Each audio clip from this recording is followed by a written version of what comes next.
Well, nice to have Mike Emrick on with us. Just a pleasure to have Mike join us for a few minutes. I thought I might catch him in Philadelphia today because the Rangers and Flyers and company made a big presentation, and they're looking forward to that outside game being played in Philadelphia. Mike, welcome to the show. Thank you. It's great to talk with you, Don.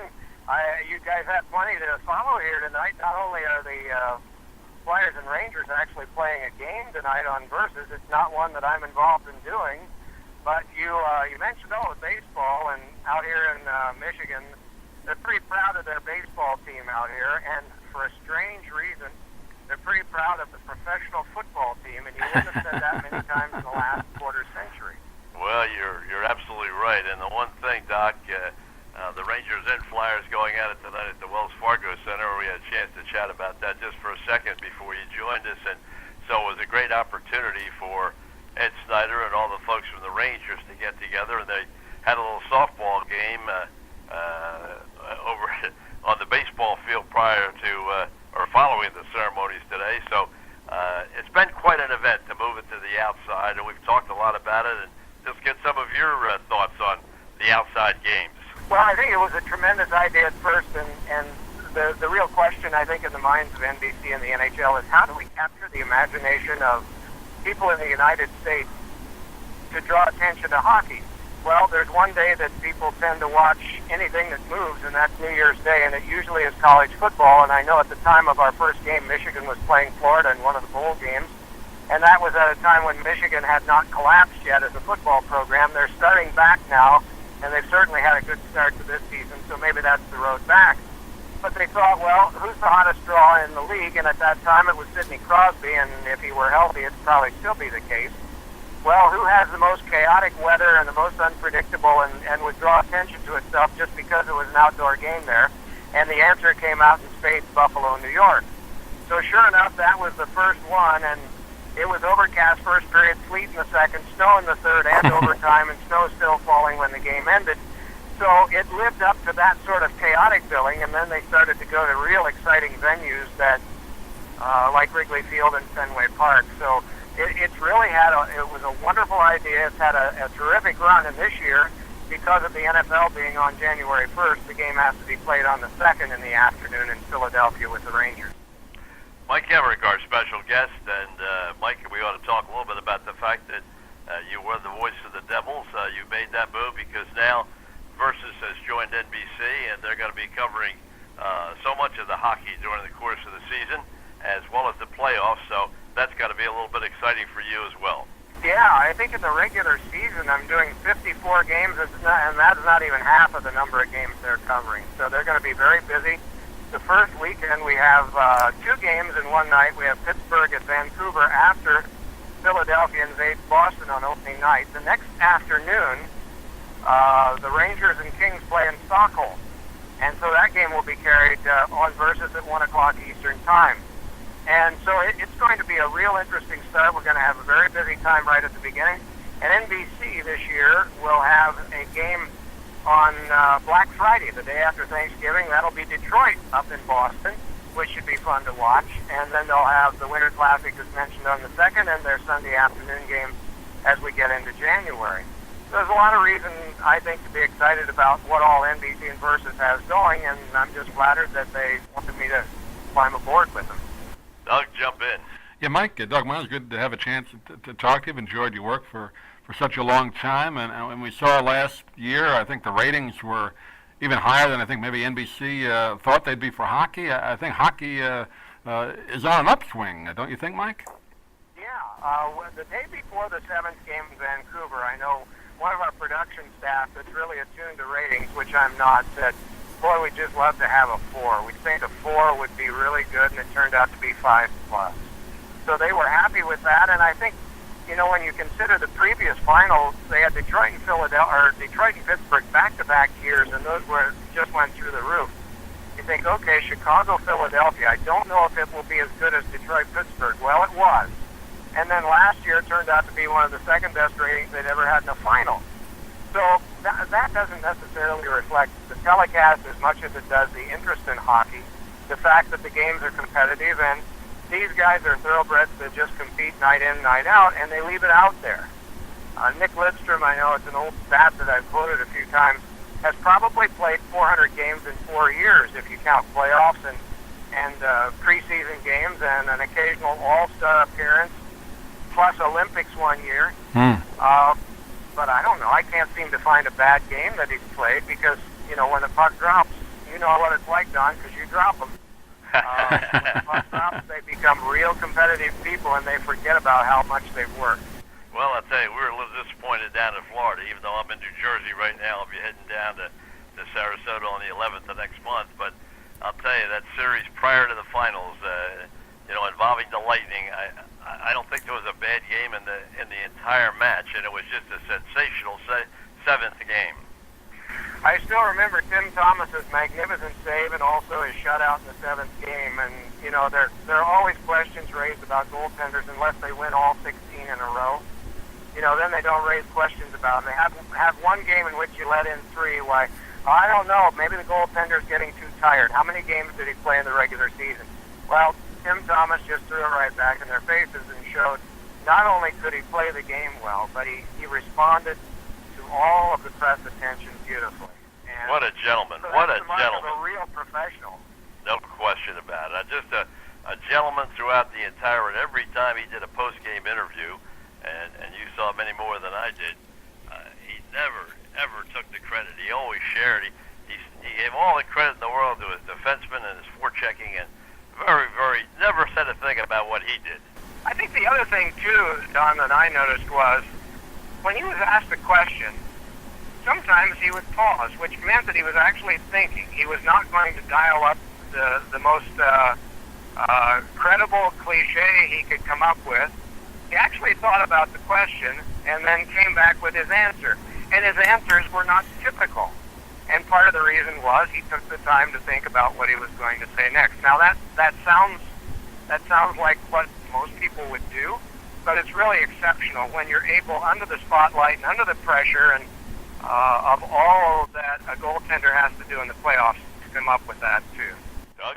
Mike, speaking about goaltenders, you worked for so many years with one of my favorite goalies. I grew up in Long Island and watching the Islanders in their glory years, Glenn Chico Resch. I know you guys had that great chemistry together. I guess you'll miss that, not being on the Devils broadcast, but it must have been a lot of fun, you two doing those broadcasts together. It was, yeah. We had a crew that was together for probably a decade and a half with only a couple of changes. That includes the director, the producer, the tape operator, the guys that make the trips with you. Our traveling group of 8 people was almost unchanged for a decade and virtually unchanged for a decade and a half. And so, I was a cause for some of that change. My contract was up, as well as the one with the NBC and Versus.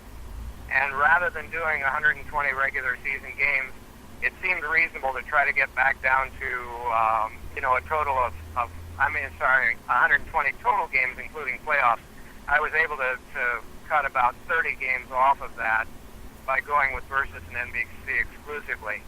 And my schedule wound up being a little saner. But what I'll miss from that, and this will be the first time in my life of 38 years in hockey that I won't be following one team all year. What I'll miss from that is the family notion that you get from being with the same bunch of guys that are the team and the same bunch of the guys that are the crew. During the 21 years that I did the Devils broadcast, you go through calamities in your life. Both of my parents passed away. And the kind of support that you get from not only the hockey team, but also the people you travel with, is almost like they're your family and they're with you in a difficult time, and there are several of those that I had. That I'll miss, and I'll miss the predictability of all of our shows, because with network shows, they're shows to be proud of, but all of us come in from different directions rather than from the same direction as you'd have if you were just doing one team. Mike, I was just going to say the one thing you were able to do was differentiate between the games you were doing with the Devils. I thought that you did such an even line broadcast of every single game, whether it was the Devils games or whether it was outside of the Devil camp itself, as you said, with the close community and the close touch that you have with the players and with the front office and all the rest. And sometimes that's very difficult to do. I think it's a little bit easier. Yeah, I appreciate your saying that. I think it's a little easier in a city, in a metropolitan area where there are 3 teams. If you are in a 1-team town, sometimes management wants you to make sure that you favor the home team in your call. And so it worked out pretty easily for me when I joined Madison Square Garden that week because I didn't work for the team. And Lou Lamoriello told me, if you're going to be partial, then you're not of use to us. And I thought, what? But he realized that the credibility of his announcer was important, and even though he wanted you to like his team because he put the team together, he did not want you to be doing handstands when the Devils scored. He wanted you to recognize that there had been some real good work done there for that. I think the difference, if there was, between the regional telecast and the national one was the amount of time rather than the tone. We always tried to do about, because we knew that even though there were other fans of other teams watching, that we were predominantly playing to Devils fans, and so the amount of time we would spend talking about the Devils as opposed to the opposition was about 70-30. With the network show, it was 50-50. But I appreciate what you said about the tone of how we handled the games. I'm glad you saw it that way. That was what we wanted to do, was to make it one where they felt both teams were treated fairly anyway, even though the raw amount of contact was more New Jersey than the other team.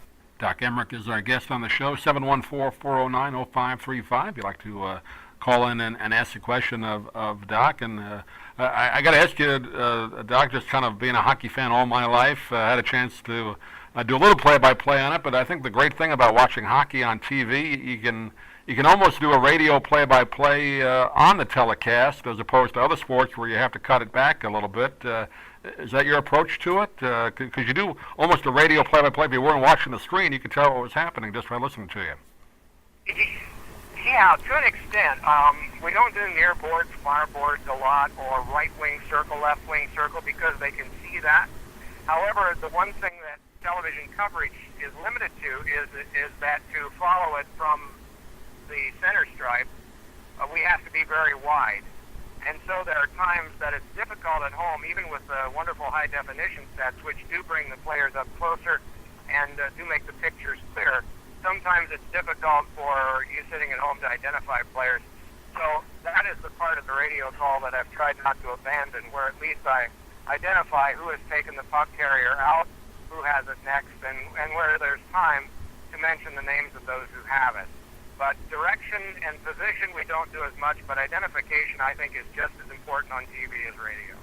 I couldn't agree with you more. One thing that we've done a couple of shows really from the beginning of the break during the playoffs and then over the summer. Scotty Bowman has been kind enough to join us several times, and as you know, when you're in Sarasota and in Tampa, that he's almost at every game. He lives right outside of Sarasota in Siesta. But the one thing that he talked about that I haven't seen written or talked about much is that he would like to see 2 outdoor games, one in Canada and one in the United States. Sometimes, too much kills things. Your thoughts on that? Well, I don't think too much. A game in each country, I don't think is too much. I think if you get beyond that, then not only do you overdo it, and as Harry Sinden once said when he was asked about whether there should be a 5-minute sudden death overtime period, he said a piece of pie tastes good, but a second piece is not always in your best interest.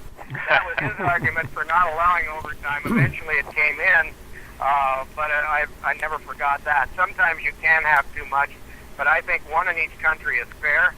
It becomes a major event in each country. It does not stretch, the ice maker that has to do the outside construction that thin. If we started to let every team in the NHL that wanted to have one, there'd probably be 20 teams that would want to do it, and we would undoubtedly run into some situations that were not in the safety interest of the players, and for that matter, the best interest of fans, because, if you don't have good conditions, then you don't have a good experience. I think the first time we suffered through Buffalo, no one complained. Everyone was enjoying it. But, the last year, the torrents of rain that we had in Pittsburgh made it rather difficult for the players by the time it was over, and so that affected the experience, I think, that the fans had too. Weren't you outside too, Mike? The broadcaster. I mean, you weren't inside, right? You had to be right out there, didn't you? In like a scaffold for the outdoor games. Yeah, we're out there with hooded parkas, and the one thing I learned from the first year, I now use plastic on all the notes that I make and on the scorecard. So I'm writing through plastic if I have to enter a goal and an assist. But many of my notes are under plastic because I learned hard way the first year when all the notes ran that you are out in the elements, and that's one of the downsides of it. But yeah, it's part of the fun. I think if I were doing football, I'd probably be one of those idiots that would roll up the window just to get the sense of what the fans were going through and the players, rather than being in the nice toasty warmth, except maybe at Lambeau Field in December. Well, Mike, Doc Emrick, our special guest, and Mike, of course, who did the Devils for so many years, worked with us with the Philadelphia Flyers for so many years, and a great group of people. And boy, what a run the Philadelphia Flyers had during the time Mike was there before he left to go to the Devils. And then, of course, the Devils had a great run as well. But I'd just like to relate one story and have you comment on it, because, you know, we do have Phil Muchnick join us every once in a while to talk about reviewing sports and reviewing broadcasters and so on and so forth. And he told me the first Thanksgiving that you were up there in New Jersey, that you did not have the family there. He invited you over for dinner. That'd be a pretty nice little invitation. Yes, it was. It was very thoughtful, and so Phil and I probably talk one time a year, and it's right around Thanksgiving, and it's basically to commemorate how nice I thought the invitation was. I did have another invitation from people in southern New Jersey, so I was able to honor that since I had it first. But you never forget when someone treats you so nicely as Phil and his wife Debbie did. So when I call Phil, it's basically to just catch up on things, say hello, and wish him a happy Thanksgiving. And we do that, I guess we've done that annually almost every year since that time. Well, I'll tell you, we talked about it several times, and as you say, it's a very nice thought to think you're over Thanksgiving, your family wasn't there, and even though you had an opportunity in South Jersey to have two invitations, even makes it better. Yeah, it does. It does, and you don't forget people that treat you that way. That's for sure. And how about just reflecting for a moment? I don't really like to go back. I like to go forward, but just your experiences at the Spectrum and Father Casey and all the things that transpired with the Philadelphia Flyers and Ed Snyder and Bobby Clark and how he came in, and it's just a story that's really something to behold. It was quite a place. It had a fairly low roof, and virtually any team you talked to that were coming in to play the Flyers of the 70s and 80s would stay at the Hyatt in Cherry Hill, and they would also tell you how quiet the bus got as they went over the Walt Whitman Bridge into Philadelphia, because they knew they were getting set for a war. And the early years that I spent in Philadelphia, 80 to 83, was when Clark, Barber, and Leach were still together. It was fun watching that group play. Some of the tougher guys were then, they had had their time with the Flyers and were going to other teams. Young guys were coming up from the farm team that I'd been at in Maine for 3 years, from 77 to 80. But they were still, of course, physically, but they sure could shoot your lights out. And Bill Barber's still one of the finest left wings I've ever seen play the game. And I think in time, 30 years have passed since then, that a lot of the excellence of these guys from the 80s that set a lot of the standards that still haven't been broken get lost. We don't show a lot of tape anymore of Mike Bossy, and half the people that are watching a game on television may not have heard of Mike Bossy or ever seen him play, but he was an automatic magician when it came to scoring goals, 50 in a year. We've heard a lot about Gretzky, and every once in a while some of his first scoring times shown.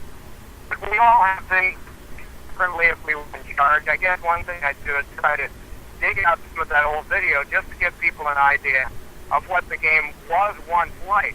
It's a wonderful game now with Crosby and Ovechkin and people like that in it. But it still was a great game at that time, too. And for the names of people that may not come to recollection of young fans now, that was the reason that it was such a good sport. Well, Mike, it's almost that way with every sport. I mean, you could talk about, and I don't mean to go back too far in baseball or basketball or, but there are an awful lot of people that don't know who Wilt Chamberlain was and don't have any idea who Jackie Robinson was and really don't have, Paul Arizin or some of the great players that played, 40 years ago. The youngsters, unfortunately, the histories of the game don't come forward too often. Yeah, and I think that's one of the advantages that we now have. The MLB Network will show complete games from the 50s with all the archaic graphics that once you got a guy's batting average flashed up there at the start of the day, it wasn't changed regardless of what he did.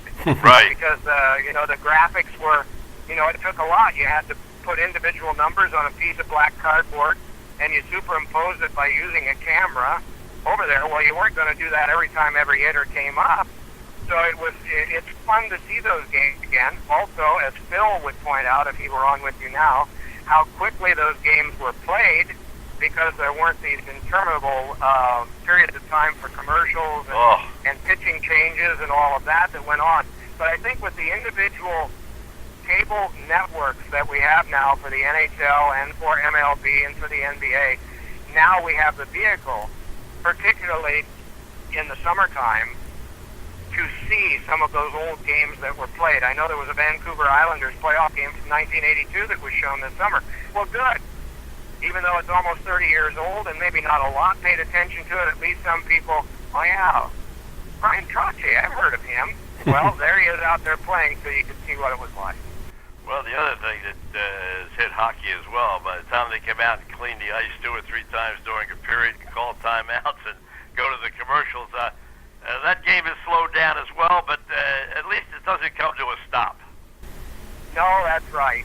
And I think there are a lot of wonderful elements, but the number one thing that I think is what we carry with us as we get through, ready to approach this year, and who knows, maybe have a CBA to deal with and more news items next summer, is the fact that you cannot say the players don't give their all when they play this game. I think by and large our playing population does a wonderful job of performing and putting on the sport, regardless of the conditions of some of these winter classics and regardless of how many games that they have to play in a short span of time. It's been a lot of fun. Mike, I just want to ask you one more question before we let you go. Your style of play... I'm Doug. I'm sorry, Doug Miles. I just want to get your thoughts and any announcers that you kind of listened to as a kid growing up, and how did you kind of develop your style of play-by-play? I think, I've asked coaches this, and I think that all of us are hybrids of who we listen to, and coaches, when they first begin coaching, are hybrids of the guys they played for. They try to take the better elements from everybody. But I think the one guy, and Don may know this guy, I don't know how much time you spent in the minors, Don, but your brother Archie would know this guy, Bob Chase, who broadcasts to this day in Fort Wayne, Indiana, does the Comets Right. in the CHL. He will be 86 in January. This is his 59th season about to start. Wow. Broadcasting the same team. He's the guy I grew up listening to. I was a Comet fan, and I still am. And so I was probably influenced more by Bob Chase than anybody. Well, they just put a major feature on the baseball channel, the history of Vince Scully and how many years he came up in 1950 with the Phillies, and here we are in 2012, and he is still broadcasting the Dodgers. Los Angeles Dodgers. Came up with the Dodgers, and now he's broadcasting the Los Angeles Dodgers, and has been since the transition. And he learned from the best. He learned from Red Barber. You were talking about the statistics. Red Barber was the first broadcaster that I can remember that had a statistician with him, and he upgraded the batting averages every single time a batter came to the plate, and that was back in the late 40s, early 50s. Yes. Yeah, well, it gives us all hope when guys work that long, doesn't it? Oh, boy. Does it ever. Dungaroo? Well, Mike, it's been a real pleasure to have a chance to talk to you. What's your travel schedule going to be like? A little bit less frequent fly amounts for you, or just as much with the network games? Yeah, we'll be working mostly Mondays and Wednesdays. And so instead of working 4 or 5, one time in March last year I did 8 games in 10 days. So it will be far less pushed than that. It'll be a couple of games each week. And so there'll be more time really to prepare better for each game, because You don't kid anyone if you're doing 8 games in 10 days. You can't put in the amount of time that you really should to prepare for each of those games. And so now I'm afforded that luxury by only having 2 games a week. The playoffs, it'll be 4 or 5 a week, and it'll be like the playoffs always are. But the regular season will be a lot more insane. Well, Doc, I want to thank you very much for spending a half hour with us. I know Doug does as well. And if there's a compliment to Vince Scully and the Dodger length of broadcasting time, but not only that, the excellence of the broadcast, I'd certainly like to pass that along to you. I just think that you've done such a marvelous job for such a long period of time. I wish you nothing but the best, and I look forward to seeing you in Tampa when we get down there to see the Lightning play. Okay, and pay no attention to those centermen that tell you how to do it. You've been doing it all these years. You just keep on.